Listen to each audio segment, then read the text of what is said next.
ሰላም ጤና ይስጥልን ተመልካቾች እንደምን አምሽታችኋል። ከደቡብ ቴሌቪዥን የምሽት የቢዝነስ ዘገባዎችን ይዤላችሁ ቀርብ ያለው ከዘገባዎቹ ጋር አይናዲስ ፍቃዱ ነኝ። አብራችሁን ቆዩ።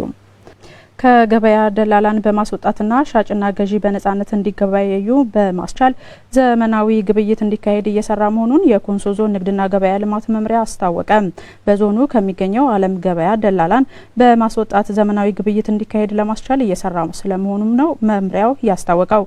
የመምሪያው ኃላፊ አቶ ካንታሌ ካፓሌ ከዚህ ቀደም የከብት ግብይት ስርዓቱ በደላላ ምክንያት አስቸጋሪ እንደነበር አውስተው ይህን ችግር በመቅረፍ ሻጭና ገዢ በግንባር ተገናኝተው የሚገበያዩበትን ዘመናዊ የንግድ ስርዓት እየፈጠሩ መሆናቸውን ተናግረዋል። ደላላን ከገበያ የማስወጣትን ስራ ገበያውን ከማረጋጋትና ሻጭም ገዢም ተጠቃሚ እንዲሆኑ ከማስቻሉም በላይ ለዋጋ መረጋጋት ከፍተኛ ሚና እንዳለውም ኃላፊው አስታውቀዋል። በገበያው ግብይትን ሲፈጽሙ የነበሩ ነጋዴዎች እንደተናገሩት የግብይት ስርዓቱ ከዚህ ቀደሙ የተሻለ መሆኑን አንስተው በዚህም ለውጦች መምጣታቸውን ተናግረዋል። ዘገባውን ያደረሰን የኮንሶ ዞን መንግስት ኮሚኒኬሽን ጉዳዮች መምሪያ ነው።